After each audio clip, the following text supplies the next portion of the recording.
नमस्कार, समाचार 9 में आपका स्वागत है। आज हम आ चुके हैं ऐसे व्यक्ति विशेष के पास जो सिर्फ उम्र में नहीं बड़े हैं, उनका तजुर्बा, उनका अनुभव और एक वरिष्ठ पत्रकार के नाते जाना जाता है। अगर उनका इतिहास बताऊं, राजनीतिक फैमिली से हैं। राजनीतिक के क्षेत्र में अगर कहें, उनका जो अनुभव रहा है और अपनी जो राय रखते हैं। इस समय चुनावी सरगर्मी चल रही है। मुंबई का ये उत्तर मध्य मुंबई का लोकसभा क्षेत्र है। यहाँ के रहवासी हैं। आइए हम इनसे जानना चाहेंगे कि सर, सबसे पहला तो आप हमारी पूरी पब्लिक को हमारे चैनल के माध्यम से अपने बारे में थोड़ा कुछ बताएं। नमस्कार, मैं एक साधारण सा पत्रकार रहा हूँ और मामूली सी राय रखता हूँ। इसके अलावा कोई ज़्यादा परिचय देने योग्य मैं व्यक्ति अपने आप को समझता नहीं, हरिकेश जी, है ना। तो चलिए अपने बारे में बताना। तो एक शेर है इस पर, बेबसी अधर मेरे इतना न खोलो कि अपना ही मोल बतलाता फिरूं मैं। तो इतना बेबस तो ईश्वर ना करे कि मुझे अपना परिचय खुद देना पड़े। तो थोड़ा सा उसको छोड़ दिया जाए, है ना। और बिल्कुल हरिकेश भैया, क्यों ना हम सीधे मुद्दे पर हिट करें आज। ऐसा है कि समाचार 9 हमेशा इस बात पे हमेशा जोर देता है और कहीं न कहीं समाचार 9 ये भी चाहता है कि आप जैसे वरिष्ठ, सीनियर और दुनिया की जानकारी रखने वाले इस समाज के एक सही आईना दिखाने का काम करते हैं। वो कोई भी क्षेत्र हो, शिक्षा का क्षेत्र हो, खेल का क्षेत्र हो, सामाजिक क्षेत्र हो, कहीं न कहीं ये चीज़ें हमें प्रेरित करती है कि हम आएँ और आपसे कुछ जानकारी लें और लोगों को बताएँ। तो जैसा कि आपने कहा, हर एक बहुत सीनियर और वरिष्ठ समाज में अपना एक रुतबा रखने वाला आप जैसे ही बात करते हैं कि मैं अपना स्वयं का परिचय क्यों दूँ। लेकिन जैसे आपने शायरी से शुरू की, तो मैं एक शायरी में आपसे बताना चाहूँगा कि कहते हैं ना कि कभी दरिया के अंदर भी समंदर जाग उठता है, मिले सम्मान हीरे का तो पत्थर जाग उठता है। तो समाचार 9 हमेशा लोगों का सम्मान करने का ही काम करती है और सर कहें आपके बारे में जितना हम जानते हैं, बहुत कम जानते हैं। बस आपसे हम यही आगे की यह इस समय की जो चुनावी सरगर्मियाँ चल रही हैं, आप चुनाव जो चल रहा है, ख़ास करके देखा जाए तो यहाँ भारतीय जनता पार्टी और कांग्रेस का जोर चल रहा है। हम आपसे ये जानना चाहें, एक वरिष्ठ पत्रकार होने के नाते, आज के इस परिदृश्य में उत्तर मध्य मुंबई लोकसभा का इस समय का क्या आपका आकलन है? मेरे ख्याल से जो दोनों प्रमुख पार्टियां लड़ रही हैं, बीजेपी और कांग्रेस, जो प्रमुख पार्टियां हैं यहाँ की, जो दो दो बार बारी बारी उनके एमपी रह चुके हैं, दोनों महिलाएं। और देखिए, फिर तीसरी बार एक महिला इस क्षेत्र में चुनाव लड़ने जा रही है और थोड़ी सी उनकी स्थिति बेहतर भी दिख रही है आज की तुलना में। तो ये जब से सीट बनी है हरिकेश भैया, तब से ये एक अजीब व गरीब सीट बीच में बन गई मुंबई में।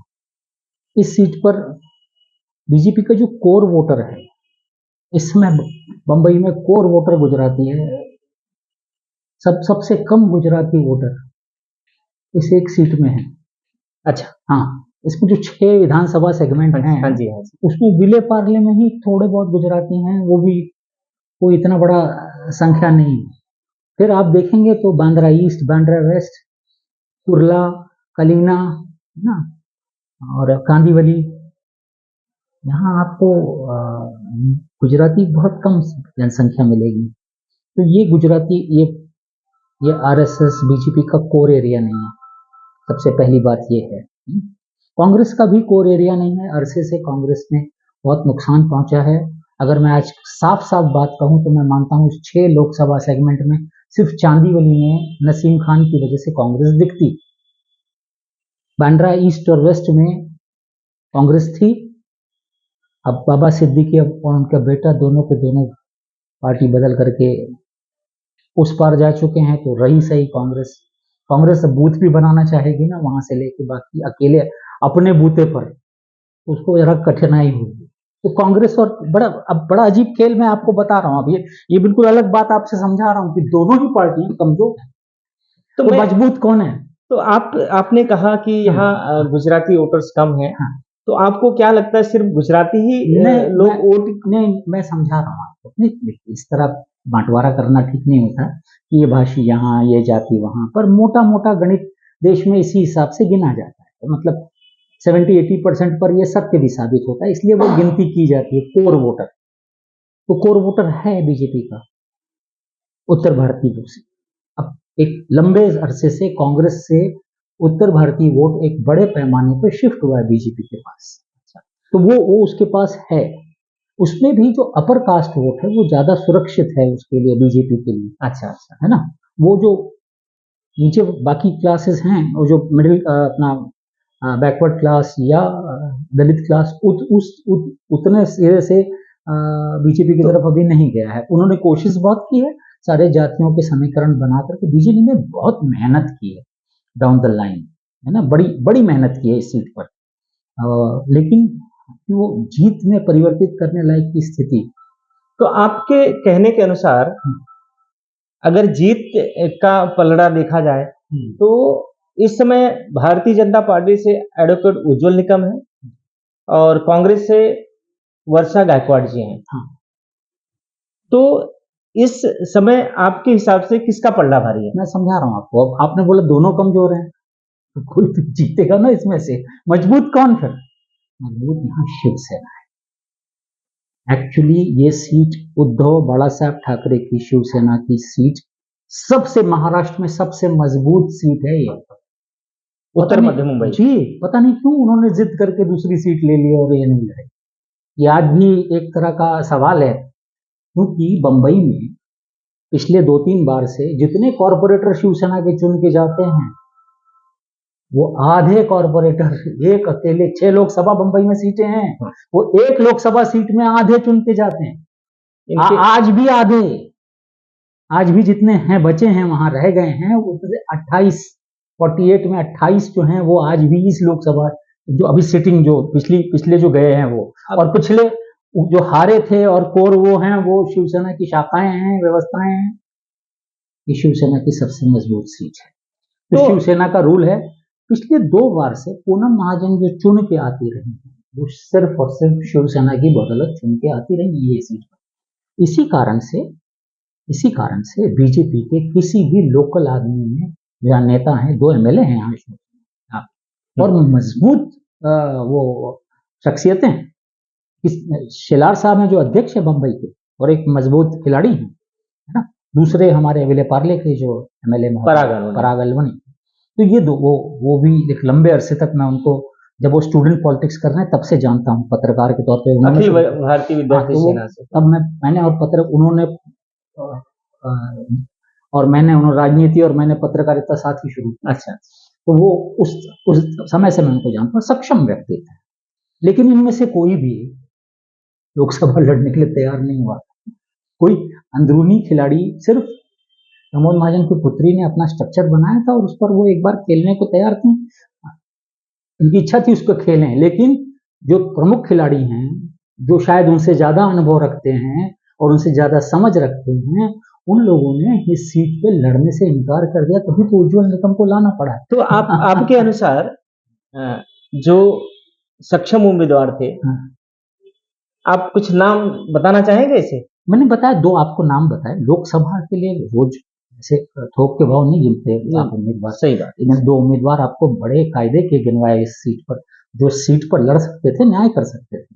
तो वो स्थिति जो है, बीजेपी को आकलन हो गया था कि ये अपनी सीट नहीं है, तो वो ये भी कोशिश में थी कि साथी पार्टी ले लें, साथी पार्टियों में रुचि नहीं दिखाई। जैसा कि आपने कहा कि उत्तर मध्य मुंबई में टोटल 6 विधानसभा हैं, करीब 41 वार्ड हैं, करीब 41 यहाँ के नगर सेवक हैं। तो आपके कहने के अनुसार जो शिवसेना, जो पहले की शिवसेना थी, उस समय के नगर सेवक काफी उद्धव बाला साहेब ठाकरे के साथ थे। आज भी वो, मैंने उनकी संख्या की जो शिंदे के साथ गए नहीं हैं। क्योंकि अगर आप देखने जाएंगे आज के तारीख में, तो खासकर उत्तर मध्य मुंबई में एकनाथ शिंदे जी हैं, जिनके साथ जो एमएलए आपके कुछ, हाँ, जो दो एमएलए उनके साथ हैं, जी, तो कहीं ना कहीं उसका तो फर्क पड़ेगा। बस वो इसीलिए लड़ाई में। तो मैं आपको बीजेपी, देखिए मजेदार बात यही तो मैं आपको समझाने की कोशिश कर रहा हूँ इतने देर से। आज की डेट में वर्षाताई बिना शिवसेना के सपोर्ट के चुनाव नहीं लड़ सकती थी। उसी तरह बीजेपी, ये जितने एमएलए गए हैं उसके पास, आपने ध्यान नहीं दिया, मैं आपने गौर नहीं किया कुछ चीजों पे। मलिक नवाब भी जा चुके हैं उस तरफ परिवार के साथ, एक्टिव नहीं हुए हैं, पर वो अजीत दादा की पार्टी की तरफ जा चुके हैं, उनके पल में जा चुके हैं, पाले में। अच्छा, बाबा सिद्दीकी जा चुके हैं, तो शिंदे शिवसेना के 2 एमएलए हैं, है ना। तो मैं ये समझाने की कोशिश कर रहा हूँ कि बीजेपी भी अपने साथी पार्टियों पे ज्यादा निर्भर है। पूरा का पूरा बोझा ये दोनों कैंडिडेट अपने साथी पार्टियों पर लेके चल रहे हैं। बराबर।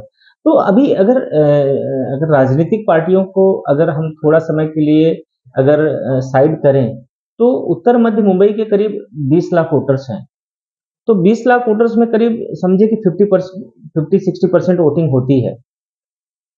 तो पिछला जो चुनाव रहा है उसमें पूनम महाजन जीत के आई थी करीब 1.5-2 लाख के मार्जिन से। अब की बार का क्या मार्जिन लगता है आपको, और क्या आपका ऐसा नहीं, वो 1.5-2 लाख का मार्जिन, अब वो तो मैंने आपको बताया जीत का क्या मार्जिन होगा? देखिए सुनिए, कौन जीतेगा यहाँ से निर्भर है ना। मैं इसलिए मैंने कहा जीत का मार्जिन क्या होगा। जीत का मार्जिन कौन होगा यहाँ? अब जब दोनों, मैंने आपको बताया कि दोनों पार्टियां कमजोर हैं, साथी पार्टियों पर निर्भर हैं। तो जब साथी अपना स्ट्रक्चर नहीं होता और आप साथी पार्टियों पर निर्भर होते हैं, तो बहुत सारा रिस्की फैक्टर शुरू हो जाता है वहीं से तुरंत।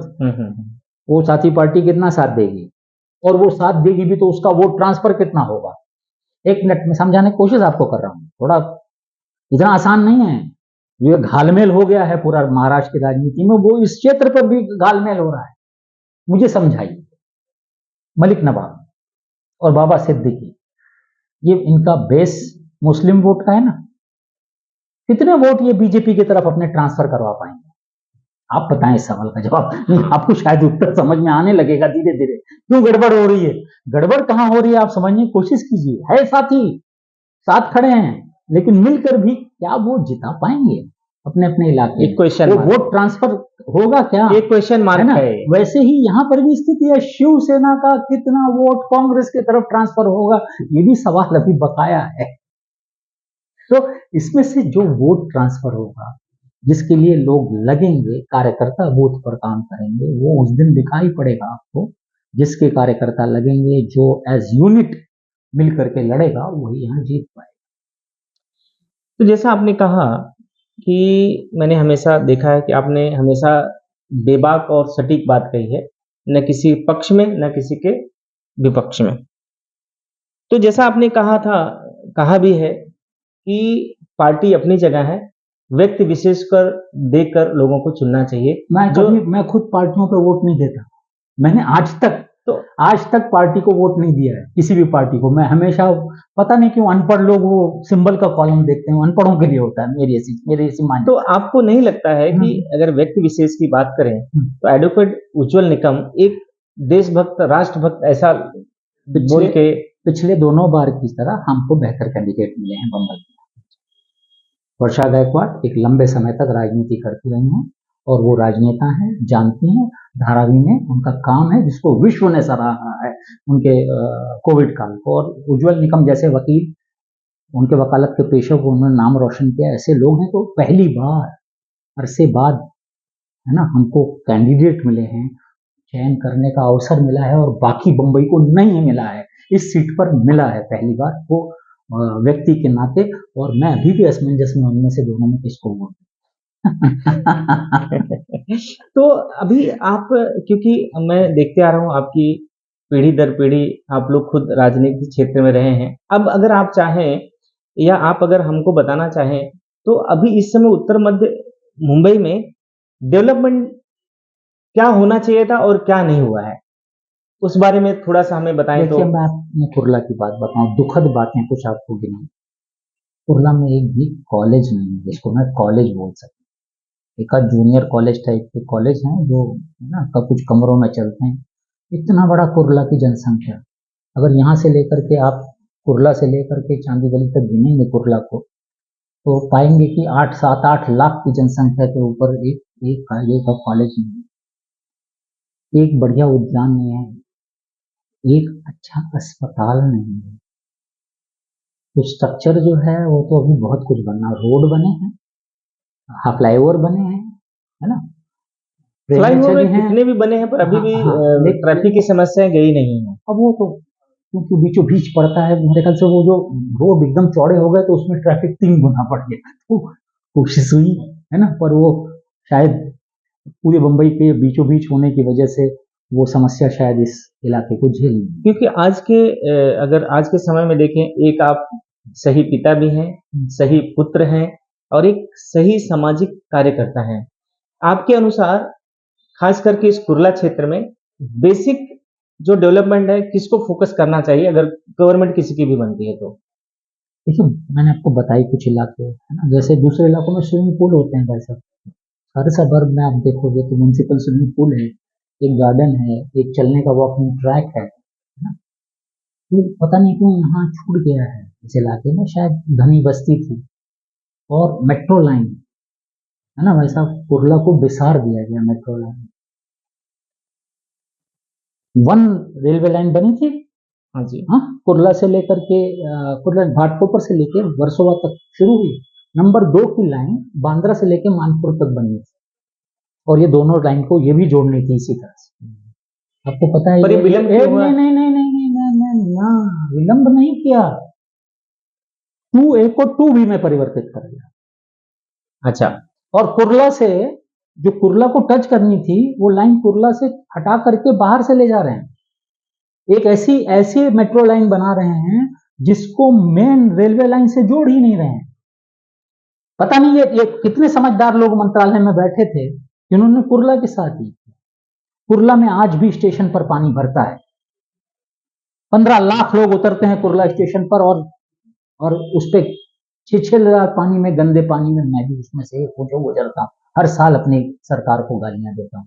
बरसों, ये आज एक की बात नहीं है, इसको 20 साल हो गए और ये 20 साल बताते रहे यहाँ मेट्रो आनी है, ये आनी है, इतना डेवलपमेंट होना है। अब तो मेट्रो भी नहीं आ रही, अब तो कम से कम उसको सीमेंट लगा करके ठीक कीजिए भाई साहब, है ना। वो जो स्थिति है, एक अंडर ऊपर वाला ब्रिज था ईस्ट वेस्ट का, उसको तोड़ करके मनोहर जोशी यहाँ पे लड़े थे तो उन्होंने रातों रात एक अंडरग्राउंड बताया था रास्ते के लिए बनाएंगे, इतना तेजी से बना वो कि उसमें गाड़ियां चलने की तो बात ही नहीं रही। वो बहुत बरस तक, कम से कम वो 10 साल तक बंद पड़ा रहा और उसमें सड़ा हुआ पानी भरा था। किसी तरह उसको पैदल रास्ते के लिए खोला गया। आप अब मौका मिले तो जरा फोटो खींचिएगा, वो आज भी गटर है वो जो अंडरग्राउंड है ना, ये स्थिति है। तो मैं बता रहा हूँ, ऊपर का ब्रिज तोड़ दिया पैदल वाला, अब वहां पे नया रेलवे के पैदल यात्रियों के लिए फिर नया ब्रिज उसी खर्चे पे सेम साइज का सेम जगह पे बना। भाई साहब तो मजाक, शासन प्रशासन को इस पे ध्यान देने की आवश्यकता है। भाई साहब ठेके उठते रहते हैं, पैसे लोग माल बनाते रहते हैं। और फिर आपको कुर्ला स्टेशन आना हो, कुर्ला से बीकेसी जाने वाले लोगों की जमात कितनी बड़ी है, सुबह है ना, लाखों लोग जाते हैं। हाँ जी। उनकी कभी कोई रास्ता नहीं चुना गया। एक रास्ता बीच से बनने के लिए 2 इमारतें तोड़नी है और रास्ता बन जाएगा, वो 2 इमारतें तोड़ने में 10 साल लगते हैं। उसका फंड सैंक्शन पड़ा हुआ है, MMRDA सो रही, सरकार सो रही। और ये पार्टी की बात नहीं कर रहा हूं, हर पार्टी के मुख्यमंत्री ही MMRDA का चीफ होता है और ये सारे लगातार 3-4 मुख्यमंत्रियों की फौजें वर्तमान मुख्यमंत्री समेत हो गए कुर्ला के लिए। उनका डेवलपमेंट की कुर्ला की बात नहीं, बीकेसी को। आज आपको बीकेसी से अगर बस से कुर्ला से बीकेसी जाना हो तो बीच में रोड जो बना है उसका बैरियर बंद कर दिया गया है। बस कैसे जाती है आपको मालूम है? बस यहाँ से जाती है और वो गोल घूम के पहले जाती है तिलक टर्मिनस तक और वहां से घूम के तब बांद्रा टर्मिनस जाती है। कौन जाएगा उस बस से, है ना। ये स्थिति है, मतलब ऊपर का खांचा MMRDA में खाली है, ठीक है, और वो खाली स्थिति है, तो कोई डेवलपमेंट नाम की चीज, क्योंकि डेवलपमेंट में जो नीचे लोग लगते हैं, जो समझदार जनप्रतिनिधि लगते हैं, दुर्भाग्य से हमको मिले ही नहीं इतने बरस तक। और वो कहीं ना कहीं, ये मैं सारे जनप्रतिनिधियों पे एक साथ बोल रहा हूँ, वो कॉरपोरेटर रहे हों, यहाँ के एमएलए रहे हों, यहाँ के एमपी रहे हों, ये सब उनके नाम पे बिल फटता है। ये मोदी जी और सोनिया जी यानी बनाने आ रहे थे, ये लोग थे, है ना। इसीलिए मैं बार बार बोलता हूँ, सिंबल पे वोट मत दिया कर, वो सब मूर्खों को ही भेजते हैं। तो ऐसा था कि आपके पिताश्री एक वरिष्ठ मंत्री भी रह चुके हैं, नेता भी रह चुके हैं, और आप श्रीमान राम मनोहर त्रिपाठी जी के सुपुत्र भी हैं। आप एक उत्तर भारतीय होने के नाते, राम मनोहर त्रिपाठी जी ने उत्तर भारतीयों के लिए हम बहुत कुछ किया। आप कुछ बता सकते हैं कि उन्होंने क्या किया और वो क्या करना चाहते हैं वो बाकी रहा? बाबूजी ने अपने जब अंतिम कालखंड में जो एमएलए चुन के आए थे, उनको घर पे बुलाया और उनको सारी चीजें प्लान आउट की। बाबूजी ने ही ये सारी, बम्बई के जो बाबूजी नगर विकास मंत्री भी रहे 3 बार, 18 साल तक विधायक रहे, तो 3 साल उनको नगर विकास मंत्रालय जो कोई चीफ मिनिस्टर जल्दी छोड़ता नहीं है, वो उसके मंत्री में। तो बम्बई ऐसे खड़ी बसी हुई थी दोनों रेलवे लाइन के किनारे, वेस्टर्न रेलवे और सेंट्रल रेलवे, बीच में कोई। तो बाबूजी ने ही विधानसभा में ये बात कही थी की बंबई अशी उभी आहे, त्याला आडवी करूया, उसको ऐसे टेढ़ा बसाया जाए। और उन्होंने है तो अपने इलाके में उन्होंने घाटकोपर और अंधेरी लिंक रोड का काम शुरू कर दिया। उन्होंने फिर ये Chembur Santa cruise link road का काम, ये लगभग उनके कार्यकाल में शुरू हो गए थे दोनों काम, पूरे बाद में हुए और लटक गए, और लिटरली बात अलग है। फिर गोरेगांव लिंक रोड, और वो प्लान भी अभी जो इम्प्लीमेंट किया जा रहा है, बोरीवली नेशनल पार्क के नीचे से मुलुंड से होते हुए वहां तक गोरेगांव तक एक रास्ता जाएगा। ये सारे रोड उनके समय के प्लान में थे, है ना। तो मैंने वही आपको बात करने की कोशिश की। उनका स्थिति थी कि कुर्ला उनका बदल जाएगा, बीकेसी का रोड उन्होंने प्लान आउट किया था। अच्छा, हाँ, और बड़ा इंटरेस्टिंग उन्होंने प्लान आउट किया था। उन्होंने कहा था थोक बाजार साउथ बम्बई से यहाँ लाया जाए। उनका खास तौर पर उनका कालबा देवी में हिंदी भाषियों का बड़ा गढ़ था, उनको उन्होंने कपड़ा का बड़ा व्यापार तब उस समय, आज तो कपड़ा का व्यापार यहाँ खत्म हो चुका, सूरत जा चुका, लेकिन उस समय बड़ा व्यापार केंद्र हुआ करता था।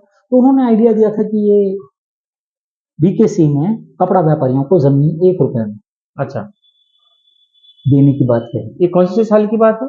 ये 79 के आसपास शुरू हो गया था बात। एक चीज फिर वापस मंत्री बने, फिर उन्होंने बात की, सब बोले वहां मच्छर से नचवाने कौन जाएगा, खाड़ी में कौन जाएगा, खाड़ी हुआ करती थी। आज बीकेसी तो बीकेसी हो गया। भाई साहब, वो जगह हीरा व्यापार उन्होंने ले लिया, और वो भी मेरे ख्याल से हीरा व्यापार भी यहाँ से सरक रहा है। ठीक है, तो वो उनकी प्लानिंग थी। उन्होंने कहा जैसे कुर्ला बदल जाएगा।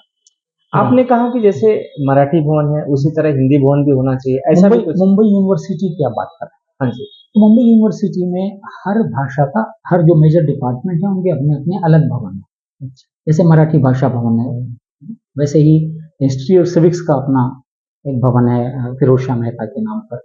ऐसे ही अलग अलग भवन बन रहे हैं। तो वैसे एक बड़ा डिपार्टमेंट हिंदी का मुंबई यूनिवर्सिटी में जो स्टूडेंट्स की संख्या गिना जाए तो हिंदी के स्टूडेंट्स की संख्या मराठी से भी कई गुना ज्यादा होती है कई बार।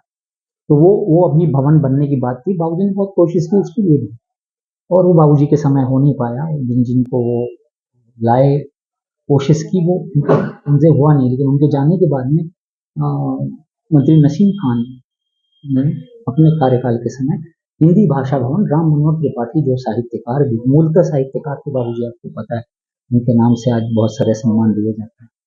तो वो भाषा भवन, राम मनोहर त्रिपाठी हिंदी भाषा भवन के लिए उसका शिलान्यास करवाया 2004 में। इलेक्शन का समय था ऐसे ही, और वो जल्दबाजी में हुआ और सरकार बदल गई। उसके बाद वो फंड पड़ा रहा, और आपको बताऊं आज भी वो फंड पड़ा हुआ है, और वो भवन भाई साहब यूनिवर्सिटी में बन नहीं रहा। तो हमने कई बार बात की, फॉलोअप किया इस पर, कई शिक्षा मंत्री बीच में हो गए, उनको फॉलोअप हमने किया, और हमने कहा भाई ये उच्च शिक्षा का डिपार्टमेंट आता है, तो उच्च शिक्षा, कई मंत्रियों से बात की। हमने कहा भाई साहब आपको हो सकता है कि राम मनोहर त्रिपाठी राजनेता थे, उनके नाम से ऐतराज हो सकता है, बराबर, हम इस बात को समझते हैं, नाम किसी और का दे दो, लेकिन भवन लेकिन भवन तो बनाओ, फंड पड़ा हुआ है, तो वो भवन भाई साहब आज तक खड़ा नहीं हो पाया। हिंदी भाषियों के प्रति द्वेष नहीं है ये, और ये अक्रॉस पार्टी नहीं दिखाई पड़ता आपको, ये कोई पार्टी इससे परे नहीं दिखाई देती। हिंदी भाषी याद आते हैं मतदाता चुनाव के समय, और चुनाव पे चर्चा करके और गमछा पहना करके ये सब निकल जाते हैं, उत्तर भारत को बेवकूफ बना के, हिंदी भाषियों को बेवकूफ बना के। लेकिन उनके लिए करते क्या है, ये सवाल तो कभी न कभी पूछने का टाइम आता है ना।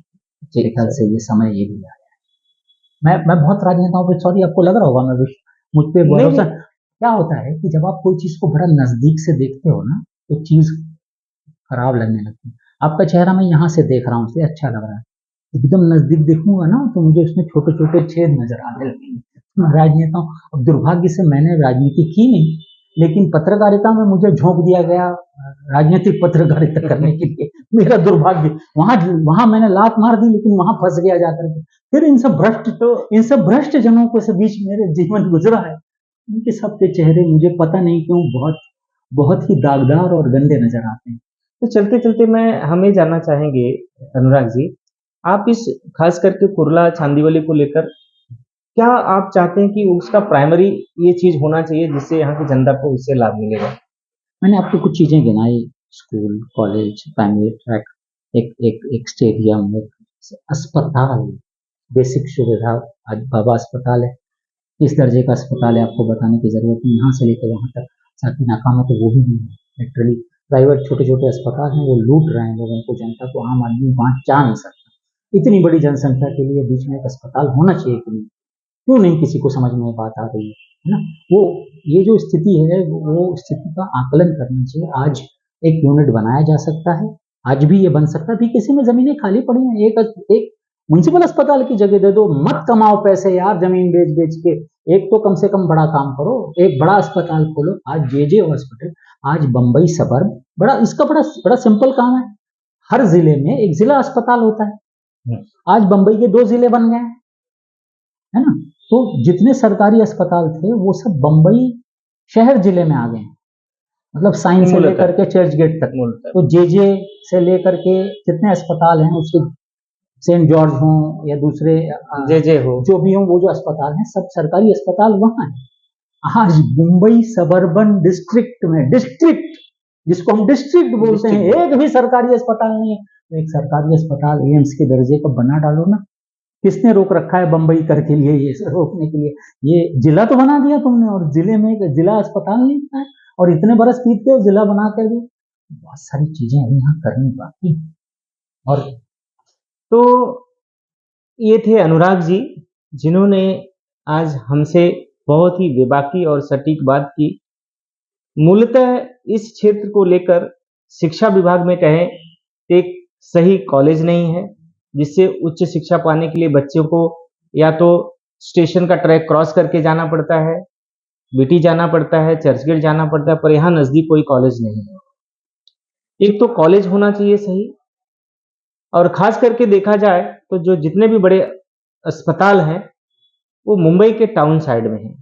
अभी देखा ये जा रहा है कि वहाँ की बहुत सारी काफी पब्लिक वहां से अपने आप को स्थानांतरित करके सबर्ब में आ रही है, तो पब्लिक ज्यादा करके बढ़ रही है सबर्ब में। तो उनके अनुसार, और सच कहें तो इस समय पब्लिक की डिमांड भी है कि हर जिले में एक जिला अस्पताल होना चाहिए, जिससे कोई विकट परिस्थिति आ गए तो उनको दूर न जाना पड़े। तो सच कहें कि आज अनुराग जी ने बहुत सही तरीके से लोगों को आईना दिखाया है। यहाँ राजनेता आते हैं, चुनाव में बड़े बड़े वादे करके जाते हैं और भूल जाते हैं। कहीं न कहीं इनके जो दिए गए जवाब हैं, इसको शासन प्रशासन को भी अपने संज्ञान में लाने की आवश्यकता है, और हम चाहेंगे कि ऐसे विषय हमेशा हम उठाते रहें जिससे शासन प्रशासन का ध्यान इस पे केंद्रित हो और इसमें नया सुधार आ जाए।